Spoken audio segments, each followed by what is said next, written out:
بسم الله الرحمن الرحيم.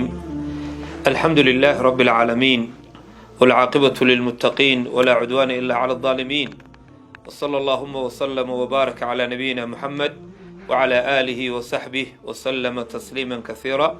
أما بعد، إخواني في الله، السلام عليكم ورحمة الله تعالى وبركاته.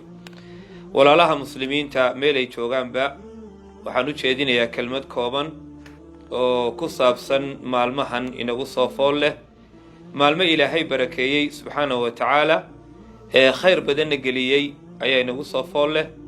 waa maalmo la rabo qofka muslimka ahi inuu ku baraarugsanaado, inuu ku talagalo wuxuu qaban lahaa ee wanaag ah. waa maalmo la rabo qofku inuu go'aamo sii gaadho, waayo rabbi subxaanahu wa tacaala waa inoo sheegay, wuxuu rabbi leeyahy walfajri وليال عشر. آيات كلا ربي وحو ليذكر اسم الله في أيام معلومات على ما رزقهم من بهيمة الأنعام. مركا ربي جيم باينور شاقي إني مالما قيمة بدنيه رسولك محمد صلوات ربي والسلام عليه سنوا قدر دارمي. حديث صحيحة وصحيح الجامعة كسغن البان صحيحين يوحو النبي يقول عليه الصلاة والسلام أفضل أيام الدنيا أيام العشر. مالمها الدنيا ده waxaa ugu fadli badan 10 maalmood ee dilxija ugu horeeya, waa maalinta koobaad ilaa iyo maalinta ciid. nabiguna salawaatu rabbi wa salaamu alayhi xadiis kale wuxuu yiri ma min ayaamin al'amalu saalihu fiihinna ahabbu ila Allah min hadhihi al-ayyam. ma jiro maalmo amalka wanaagsan ilaahay ka jecel yahay maalmahan 10ka ah. markaasay saxaabadu ku yiraahdeen yaa rasuulallah walal jihaadu fi sabiilillah, madiinta ilaahay oo loo jihaadana miyaanay ka fadli badnayn siduu walal jihaadu fi sabiilillah. xataa ilaahay diintiisa oo loo jihaado waxaa ka fadli badan camalka maalmaha la qabto. ilaa rajulan kharaja binafsihi wa maalihi falam yarjic bishayin min dalik. hal midun baanad ka fadli badnaanayn nin maalkii iyo naftiiba geeyey goobta dagaalka oo labadiiba ilaahay dartii u huray, naftina ay baxday maalkiina burburay. kaa un baanad ka fadli badnaanayn, laakiin inta kale qofkana waa ka fadli badnaanaya. marka salafuna saalix dadkii diintan u foogana ee qiimaha badnaana waxaa laga sheegay inay yidhaahdeen kaanuu yucadimuuna 13 saddex tobnaad bay salafku weynayn jireen. 10ka ugu dambeeya ramadaan oo iyagana aad garanaysaan qiimahay leeyihiin, iyo 10kan dilxija aynu gelayno insha allahu dhowaan, iyo 10ka muxaram. saddexdaa tobnaad bay ilaalin jireen. marka walaalayaal, suuqii aakhiro ayaa furan, khayrka in loo tartamo ayaa mar walba furan. maalmaha qaaliga qiimaha badanna wuu sii xooganaanayaa, tartankuna wuu sii ahmiyad badnaanaya. ha noqon ninka laga tago ee ka wax ka taga noqo, ha noqon ninka laga dheereeyo ee ka dheereeya noqo. waxaa la rabaa maalmahan qofku inuu khayrka gacmaha ka buuxsado isagoo marka horeba dadaalaya. waxaa su'aal ah, maxaa la qabanaya? waxaa la qabanayaa dhammaan camal saalix oo dhan.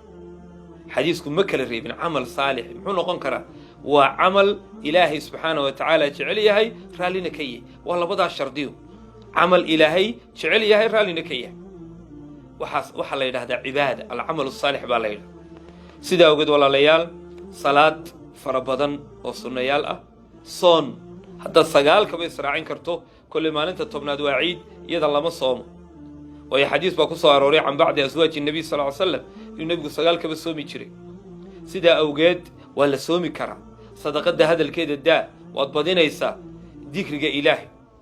alimaamu nawowi raxmatullahi tacaala caleyh wuxuu tilmaamay fii kitaabi rawda inay salafku ridwaanullaahi calayhim aada u badin jireen ayaamahan dikrigooda. marka ilaahay xuskiisa oo qur-aanku kow ka yahay in la badiyo, dacwadda iyo wax sheegmada. waxaa fiican qaraabo salaanka, waxaa fiican booqashada dadka buka. waxaa la samaynayaa arrimaha danta guud in laga hadlo oo laga shaqeeyo. wax alla wixii camal saalix oo dhan maalmaha in loo tafaxayto. midna waan ku baraarujinayaa walaalada, fadligu wuxuu ku jiraa maalmaha. habeenadu habeenaday la mid yihiin, halka ramadaanna fadligu habeenada ku jiro, maalmuhu ay maalmaha la mid yihiin. waayo midna laylatulqadri baa ku jira oo xagga habeenka ayay ka fadli badan tahay. midna waxaa ku jirta yowmu carafa ama yowmu naxri oo xagga maalmahay ka fadli badan tahay. markaa 10kan maalmood dadaal baa ina faran. weliba waxay culimmadu sheegeen sida ibnu xajar alcasqalaani raxmatullahi tacaala calayh iyo inta la midka ahi waxay sheegeen maalmahan maxaa fadligan u yaal. wuxuu maalmaha waxa fadliga u yeelay lijtimaaci ummahaati alcibaadaati waataacaati fiihi maalmahan cibaadaadka iyo taacaadka ayaa ku kulma waayo waxaa kulmaya xajkii iyo cumradii iyo soonkii iyo salaadii iyo sadaqadii iyo qur'aan akhriskii rabadaan miyaanay kulmayn rabadaan waxa kaloo dhan baa kulmaya laakiin xaj ma jiro kan macal xajkii baa ku jira saa ogeed fadligaa gaarka ah bay yeelatay waxaa ku jira yowmu tarwiya waa maalinta 8aad ee loo baxayo xajka loo dhaqaaqayo waxa sagaalaadka yowmu carafa oo nabigu fadli gaara ku sheegay siyaamu yowmi carafa innii axtasibu cala allahi an yukaffira asanata almaadiya wallatii bacdaha nabigu wuxuu leeyahy maalintaa carafo keliya la soomo ilaahay waxaan ka rajaynayaa 2 sano dembigood in lagu dhaafo sanadkii tegey iyo ka socda marka wax la dayacan maaha waa in la ilaashado rag iyo dumarba caa'iladaha qoysaska qofofka cid walba waxaa la rabaa